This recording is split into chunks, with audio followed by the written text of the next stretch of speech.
Assalamualaikum warahmatullahi wabarakatuh. Salam sejahtera bagi kita semua. Energi merupakan salah satu permasalahan di dunia pada saat ini. Pada setiap tahunnya, kebutuhan akan energi akan semakin meningkat, terutama pada bahan bakar fosil yang berasal dari hewan dan tumbuhan. Menipisnya cadangan energi akan berdampak kepada perekonomian, apalagi bahan bakar energi fosil merupakan bahan bakar yang tidak dapat diperbarui. Dari data artikel yang kami baca, bahwa bahan bakar fosil akan habis pada 30 tahun kemudian, yakni pada tahun 2050.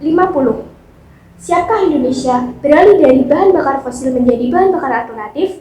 Apakah kita akan menunggu hingga bahan bakar fosil habis? Lantas, apa yang harus kita lakukan? Apakah kita hanya berdiam diri saja? Tentu tidak, bukan? Maka dari itu, kami dari KIR SMK SMT Yogyakarta dengan bangga mempersembahkan pengembangan limbah ampas kelapa dan kulit bawang menjadi briket 2 masa yang ramah lingkungan Dan berbasis renewable resource.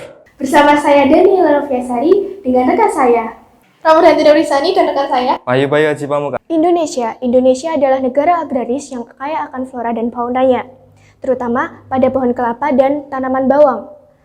Dari data Kementerian Pertanian Republik Indonesia menyatakan bahwa produksi buah kelapa pada tahun 2019 besar 2,99 juta ton, sedangkan dari data kebutuhan bawang putih setiap tahunnya yaitu sebesar 500.000 ton. Oleh masyarakat, biasanya buah kelapa hanya diambil santannya saja dan ampasnya hanya dibuang secara sia-sia. Begitu juga untuk kulit dari bawang merah atau bawang putih. Oleh karena itu, perlu dilakukan penanganan lebih lanjut untuk kedua limbah ini dengan cara mengolahnya menjadi briket yang ramah lingkungan dan dapat meningkatkan nilai ekonomis dari kedua limbah tersebut. Tujuan penelitian dari praktikum ini yaitu untuk mengetahui bagaimana proses pembuatan dari briket ampas kelapa dan kulit bawang, untuk mengetahui nilai ekonomis dari briket ampas kelapa dan kulit bawang, dan untuk mengetahui kualitas briket dengan standar yang ada. Metode penelitian. Pada sampel, kami menggunakan limbah ampas kelapa dan limbah kulit bawang. Waktu dan tempat penelitian, kami bertempat pada rumah peneliti, Laboratorium Kimia Analisa SMK SMT Yogyakarta, Laboratorium Kemik Pratama pada bulan April sampai bulan Juni 2020.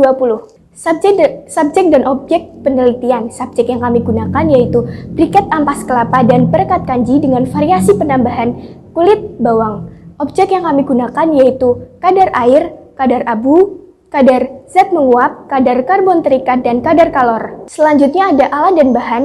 Alat dan bahan yang kami gunakan dapat dilihat dalam slide. Kemudian ada tabel formulasi perbandingan briket ampas kelapa dan kulit bawang. Pada praktikum ini kami menggunakan 5 variasi. Untuk variasi A, kami tidak melakukan penambahan kulit bawang ke dalam briketnya. Untuk variasi B, kami melakukan penambahan limbah kulit bawang sebesar 15 gram. Untuk variasi C, kami melakukan penambahan sebesar 30 gram. Untuk variasi D, kami melakukan penambahan sebesar 45 gram. Dan variasi E, kami melakukan penambahan sebesar 60 gram.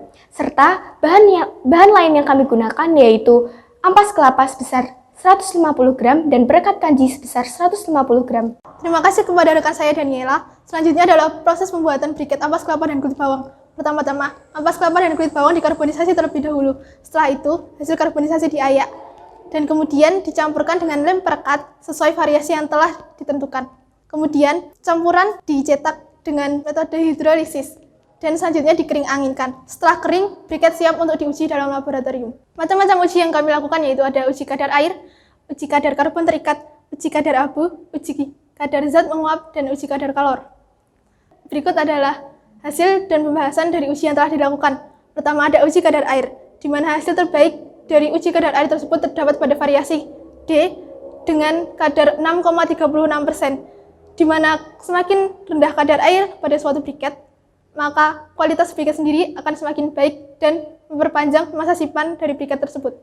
Berikutnya adalah kadar abu, di mana dari hasil percobaan didapatkan kadar abu terbaik pada variasi B dengan kadar abu 0,88%. Semakin rendah kadar abu suatu briket, maka hal tersebut akan meminimalisir terjadinya pencemaran lingkungan yang berlebihan. Berikutnya adalah kadar zat menguap. Pada hasil dari uji yang telah dilakukan, didapatkan bahwa variasi D memiliki kadar zat menguap yang paling baik dengan kadar zat menguap 6,02%. Semakin rendah kadar zat menguap pada suatu briket, maka karbon terikatnya akan semakin tinggi sehingga nyala briket akan tahan lebih lama. Selanjutnya adalah uji kadar karbon terikat. Dari hasil uji diperoleh bahwa variasi terbaik terdapat pada variasi D dengan kadar 84,26%. Semakin tinggi kadar karbon terikat suatu briket, maka jaga yang dihasilkan akan semakin sedikit sehingga residunya tidak bahaya bagi pernafasan. Berikutnya adalah uji kadar kalor. Dari hasil uji diperoleh kadar kalor terbaik pada variasi C dengan kadar 4.542,28 kalori per gram. Semakin tinggi kadar kalor suatu briket, maka daya hantar energi panasnya akan semakin tinggi sehingga nyala briket akan lebih lama. Presentasi selanjutnya akan dilanjutkan oleh rekan saya Bayu. Terima kasih kepada rekan saya Danti. Kemudian prototipe dan poster yang telah kami buat dapat dilihat dalam slide.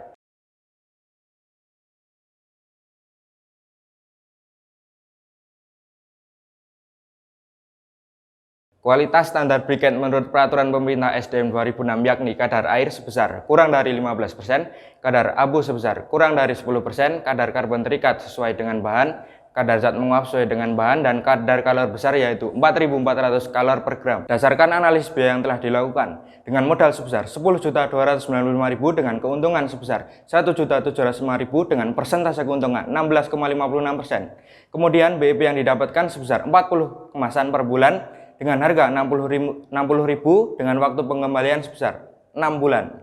Kesimpulan, berdasarkan kesimpulan yang telah dilakukan dapat disimpulkan bahwa limbah ampas kelapa dan limbah kulit bawang dapat dimanfaatkan sebagai arang aktif atau briket.